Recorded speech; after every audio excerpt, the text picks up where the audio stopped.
उस रम वाली बोतल के चक्कर में डोकरे सारे के सारे वैसे राजी रहते। तो मैंने कहा मैं वो जयपुर में आरएस की तरह, गुड, वेरी गुड, शाबाश, और बहुत अच्छा है, परिवार का नाम रोशन करोगे, पर कहीं तुम उधर गलत चक्रों में तो नहीं है? क्या कारण है? दिल्ली मुख्य के अंदर था, बहादुर शाह जफर मुख्य नेता थे, तो सारे के सारे दिल्ली जाके बहादुर शाह जफर से क्या लेना चाहते हैं? समर्थ। इनके साथ में लूट का सामान है, महिलाएं हैं, बच्चे हैं, घायल सैनिक है, तो अपना टाइम वेस्ट नहीं करना, बस जितना जल्दी हो सके अपने दिल्ली पहुंच जाए, ठीक रहे। फिर ये समझ रहे थे इस बात को कि अजमेर की सुरक्षा तोड़ना इतना सरल भी नहीं है, क्योंकि वहां पहले से कौन सी बटालियन बैठी? मेरवाड़, और तोड़ के कब्जा भी कर गए तो नुकसान होगा वो तो अलग, और कितने दिन कब्जा रखेंगे, क्योंकि डीसा से कौन सी बटालियन आ रही है? यूरोपियन बटालियन आ रही है। इन्होंने कहा अपने तो ध्यान ही मत दो, अपने तो सीधा सीधा कहां पे चल लो? दिल्ली। पर कहते इन्होंने खलबली मचा दी थी। नसीराबाद से जैसे क्रांतिकारी रवाना होते हैं 30 मई को, वहां से अजमेर में सूचना मिलती है कि नसीराबाद वाले रवाना हो गए। अजमेर वाले सारे फौजी चर्च में जाके इकट्ठे हो गए थे, वो सारे अंग्रेज, अजमेर के जितने अंग्रेज तो चर्च में जाके बैठ गए, और वहां जीसस को जितना याद करना था याद करना शुरू किया। भौमियों सा पितरजी महाराज जितने सिंवरने थे सारे सिंवरे कि आज जैसे तैसे करके बचा लो, इतने में हमारी डीसा वाली बटालियन आ जाएगी, यदि ये आज यहां पे घुस गए तो सबको मार देंगे। और इनके पास सूचना वैसे अब नसीराबाद से रवाना, अब अजमेर से 15 किलोमीटर, अब अजमेर से 12 किलोमीटर, अब अजमेर से 10 किलोमीटर, ये तो अजमेर के पास आगे बाईपास निकले। अब क्या अजमेर से बस 3 किलोमीटर घुसने वाले हैं अजमेर में, और तब जाके समाचार आएगा अजमेर नहीं घुसे, बाईपास निकल गए। तब इनके सांस जो ऊपर चढ़ी हुई थी वापस नीचे आई थी। तो इन्होंने खलबली तो मचा के रख दी थी उस टाइम, और यदि उस टाइम जाते तो क्या पता अजमेर में और पंगा करने में कामयाब हो जाते, पर ये गए नहीं, सीधे सीधे कहां चले गए? दिल्ली। तो ये कारण तो थे। फिर एक बेसिक सा कारण और जो लिखते नहीं अपने, बाकी सिंपल सा कारण ये है कि फौजी हमेशा डिसिप्लिन में रहता है, और फौजियों का डिसिप्लिन ये कह रहा था कि दिल्ली जाना है। नसीराबाद से कहां जाना है? दिल्ली। उनको जो अफसर का ऑर्डर था, उनका जो अफसर था उसका ऑर्डर था कि अब नसीराबाद से कहां चलेंगे? दिल्ली। तो किसी के मन में भी आई ना कि अजमेर की तरफ चल लेते हैं, तो भी उन्होंने कहा कि नहीं, जब सारे दिल्ली जा रहे हैं तो अपने को भी कहां चलना चाहिए? दिल्ली। डिसिप्लिन नहीं तोड़ना चाहते थे। फौजी की डिसिप्लिन वाला मामला थोड़ा रहता ही है कि फौज साहब हमेशा पूरे के पूरे डिसिप्लिन में रहेंगे, साहब ने कह दिया तो कह दिया, भले वो साहब ने सही कहा हो, भले साहब ने क्या कहा हो। और फिर वो गांव वाली बात है ना कि गांव में कोई फौज साहब छुट्टी आए तो फौज साहब लाए भैंस बताई हुई की बात कभी आप नहीं बताए? फौज साहब भैंस लेके आए। पशु के साथ में दिक्कत रहती है कि पशु नई नई जगह पर आता है तो कई दिन दूध नहीं देता, तो गांव में कहते हैं अनसंदोपन करे। फौज साहब की वाइफ दूध दूहने के लिए बैठे, भैंस या तो दूध दे ही नहीं, या कोई आधा किलो दूध निकले उसके इतने में लात मार दे, कभी कोई दूध बिखेर दे, बाल्टी बिखेर दे। फौज साहब की वाइफ ने 2 दिन बाद में कहा कहां से लाए ये रुपए दे के, ये ऐसी भैंस लेके दूध भी नहीं देती है, कभी लात मार देती है। फौज साहब ने कहा शाम को मैं देखूंगा कैसे लात मार देती है।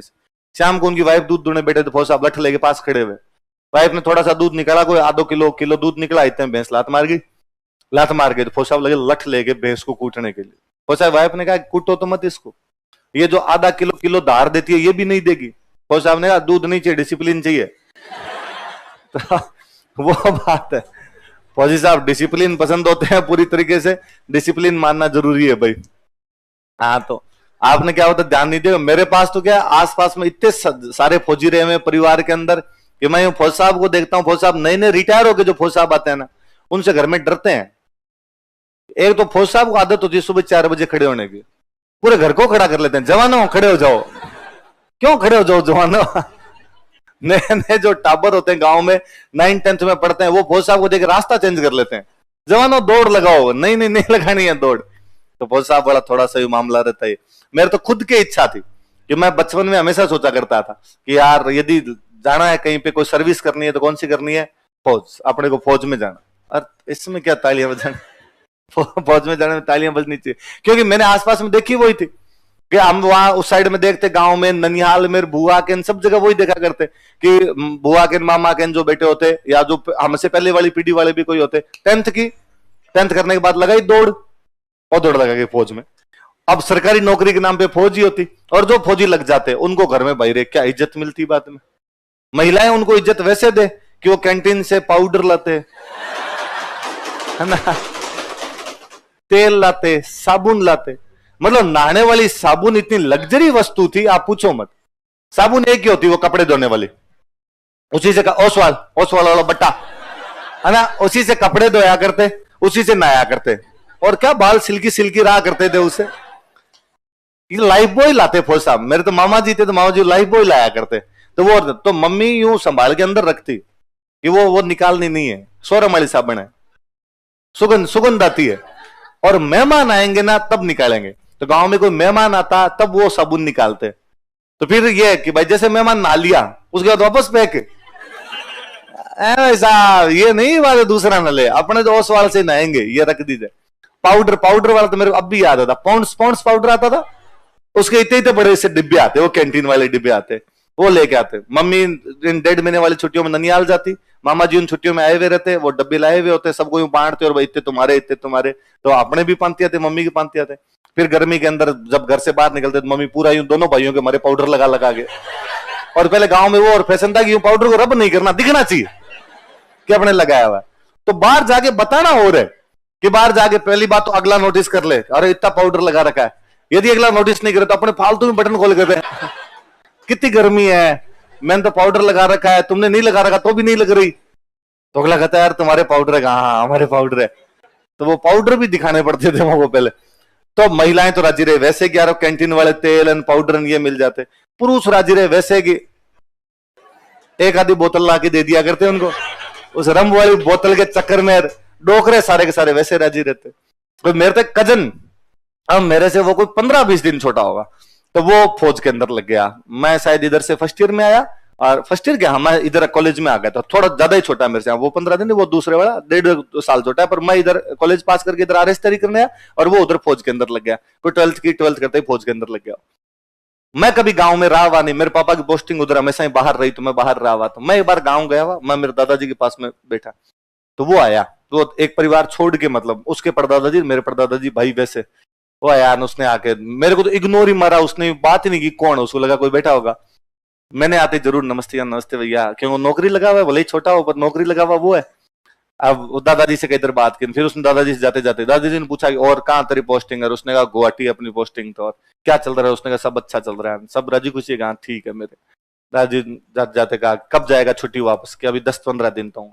फिर उसने धीरे से कहा कि शाम को घर की तरफ आ जाना। तो दादाजी मुस्कुराए, दादा ने मुस्कुरा कर, ये छोरे मना करते हैं आजकल, रहने देंगे। तब उसके मेरे पे ध्यान गया, अच्छा यहाँ भी कन्वर्ट, उसने ये कौन है, तो मेरे पापा का नाम लिया गया। अच्छा अच्छा, उन अंकल का बेटा, क्या करता है तुम आजकल? तो मैंने कहा मैं वो जयपुर में आरएस की तरह। गुड, वेरी गुड, शाबाश, और बहुत अच्छा है, परिवार का नाम रोशन करोगे, पर कहीं तुम उधर गलत चक्रों में तो नहीं है क्या? जयपुर बच्चे जाते हैं फिर ट्रैक से चूक जाते हैं, अपने ट्रैक नहीं चूकना है, परिवार का नाम रोशन करना है। मैं वहां फंसा पक्का करके आऊंगा मैं मत चिंता करो। मुझे लगे यार 1.5-2 साल पहले अब गांव में घूमते थे, 1.5-2 साल में आप फौज में लगे हो, तब से आपके मतलब रंग चेंज है पूरी तरीके से, क्योंकि गांव में नौकरी के नाम पे होती ही फौज। पीछे सर दर्द कर रहा है क्या? यूं कोई वीडियो बनाना, क्या करना है? बना लिया वीडियो, एक बार और बोलूं? चलो, मैं अब मेरे परिवार की कहानी मेरे परिवार को क्यों सुनानी है परिवार वाले कूटेंगे मेरे को पकड़ के, तू घर की कहानियां सुनाता रहता है। तो ये बात है भाई, डिसिप्लिन वाला मामला था। तो फौज साहब कोई अजमेर जाना ही नहीं चाहते थे, सारे के सारे कहां चले गए? दिल्ली, है ना। तो कोई मेंस में पूछ सकता है आपसे 50 शब्दों में कि नसीराबाद छावनी के फौजी अजमेर क्यों नहीं गए? नसीराबाद से अजमेर पास में पड़ता है, दिल्ली पास में पड़ता है? अजमेर पड़ता है ना, 50 किलोमीटर का रास्ता नहीं था, इधर आ जाते, पर क्यों नहीं गए? तो उसके कारण ये बताइए। 28 और 29 2 मई को इन्होंने खूब लूटा था नसीराबाद को, और वहां छावनी में अंग्रेजों के जो घर वर थे उनको लूटे थे, तो इनके पास लूट का माल था खूब सारा। फिर जब क्रांति की तो सामने अंग्रेज भी लड़े होंगे थोड़े बहुत, फिर अंग्रेज भागे होंगे, तो इनके कई फौजी घायल हो गए थे, तो उन घायलों को भी अपने साथ में लेके चले। फौजियों के परिवार साथ में थे, तो जो बच्चे महिलाएं साथ में थे उनको भी साथ में लेके चले गए। अब नसीराबाद रह रहे हैं, आगे बहादुर शाह जफर की तरफ से लड़ेंगे, तो कहां रहना पड़ेगा? दिल्ली, तो तुम ही साथ में चलो। तो महिलाएं थी, बच्चे थे, लूट का माल था, घायल सैनिक थे, इसलिए वेस्ट नहीं करना चाहते थे टाइम। इन लगा अजमेर जाएंगे टाइम वेस्ट हो जाएगा, इससे अच्छा फटाफट दिल्ली जाएं, पहले घायलों का इलाज करवाएं, लूट के माल को जहां रखना है वहां पे रखें, या बंटवारा करें तो बंटवारा करें, महिलाएं बच्चों को कहां पे भेजना है वो भेजने की व्यवस्था कीजिए। अजमेर जाएंगे तो बीच में इनको कहां रखेंगे? तो लूट के माल, घायल सैनिक और महिलाओं तथा बच्चों की वजह से भी अजमेर जाके अपना समय बर्बाद नहीं करना चाहते। और इन्होंने तख्त सिंह से कहा कि भाई ये बिठोड़ा में कान जी को क्यों बनाया सामंत? इन्होंने ऑब्जेक्शन किया कि मैं कान जी को नहीं बना दूंगा। क्यों? तो मैं बताऊं उसको बनाओ। तू कौन है बताने वाला? मैं राजा हूं, मेरी जिसकी मर्जी आएगी उसको बनाएंगे। उसने कहा मैं यहां का बड़ा सामंत हूं, और मेरे से बिना पूछे आप बिठौड़ा के अंदर किसी नए आदमी को सामंत नहीं बना सकते, मैं बताऊंगा उसको बनाना पड़ेगा यहाँ पे। तक्षी ने कहा यार काल मरी आज भूतनी होगी, बोले तू बताएगा क्या करना और क्या नहीं करना, मैंने बना दिया कान जी को, जो तेरे जी में वो कर लेना। कुशाल सिंह गैरिस ने जाकर कान जी को मार दिया। अब आगे सामंत कुशाल सिंह चंपावत ने किसकी हत्या कर दी? बिठौड़ा के सामंत कानजी। किसके खिलाफ जाके? राजा की आज्ञा है कि किसी एक बंदे को कहीं पर अपॉइंट किया जाए, कोई तीसरा आदमी आके उसको मार देता है, क्या ये राजा की आज्ञा का उल्लंघन नहीं है? और राजा की आज्ञा के उल्लंघन का मतलब होता था सजाए मौत। कुशाल सिंह चंपावत इस बात को जानता है कि अपने खिलाफ एक्शन तो होगा। अब कुशाल सिंह सोच रहा है कि यार एक्शन होगा तो उस एक्शन से बचने के लिए क्या किया जाए। तो ये अपने दिमाग में दो तीन बातें इसके ऑप्शन चल रहे थे। एक ऑप्शन तो ये है कि राजा को जाके सरेंडर कर दे राजा के सामने, जब गलती हो गई तुम जो दंड देना चाहते हो दे दो, तो हो सकता है राजा जेल में डाल के छोड़ दे या जुर्माना लगा के छोड़ दे। एक ये हो सकता है कि बाकी जो सामंत है इनको कहा जाए कि यार बीच बचाव करवा दो, थोड़ा सम्मानजनक समझौता करवा दिया जाए, और कह देगा ठीक है जो हो गया वो हो गया, आगे से ध्यान रखना रही है ये थोड़े से दंड लगा दिए जाए इस प्रकार के।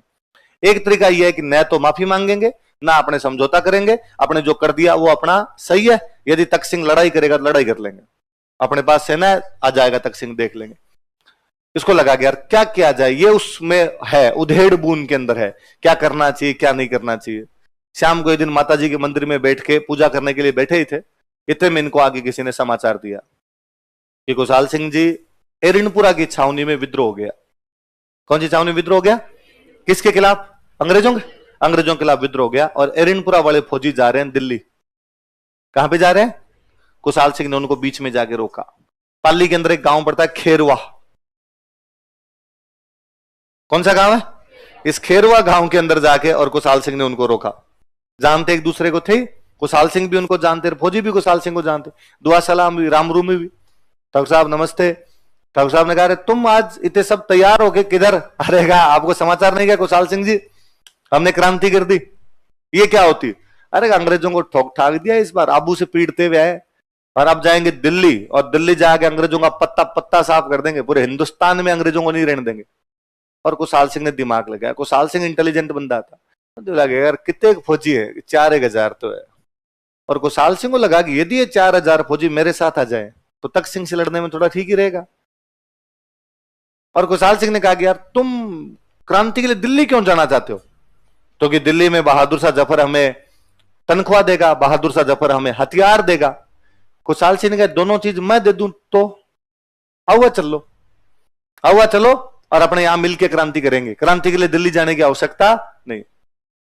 तो फौजियों ने कहा पर हुआ तो क्यों जाए, हम तो क्रांतिकारी है, आपने क्रांति थोड़ी की। कुशाल सिंह ने कहा अभी किए, जस्ट तुम्हें देखा देखते ही मैंने क्रांति की। अभी 4,000 तुम मेरे साथ चल रहे हो, मैं क्रांतिकारी हूं। और वो क्या नारा लगा रहे थे तुम? अभी एरिनपुरा वाले नारे लगा रहे थे, मारो फिरंगी दिल्ली चलो। क्या नारे लगा रहे थे? फिरंगी का मतलब अंग्रेज, मारो फिरंगी दिल्ली, क्या बस थोड़ा सा नारा चेंज कर लो, मारो फिरंगी आओ चलो। वो इन 4,000 फौजियों को लेके कहां पे आ गया? ये बात अंग्रेजों को पता चली कि एरिनपुरा में कुछ फौजियों ने हमारे खिलाफ क्रांति की, और वो कहां पे जा रहे थे? दिल्ली। उनको बीच में अपने घर पे कौन ले गया? कुशाल सिंह चंपावत। क्या ये अंग्रेजों के खिलाफ विद्रोह नहीं? कुशाल सिंह चंपावत ने एक साथ 2 लोगों के खिलाफ क्रांति कर दी, और जोधपुर महाराजा के खिलाफ क्रांति कर गया तख्त सिंह, और अंग्रेजों के खिलाफ क्रांति कर गया, क्योंकि उसने एरिनपुरा वाले साथियों को, एरिनपुरा वाले जो फौजी थे उनको क्या प्रदान कर दिया? अपना नेतृत्व प्रदान कर दिया। तो एरिनपुरा वालों का नेता कौन बन गया? कुछ कौन से गांव में मिला उनको? 4 दिन लड़े ये लोग, 20 को, 21 को, 22 को, 23 को।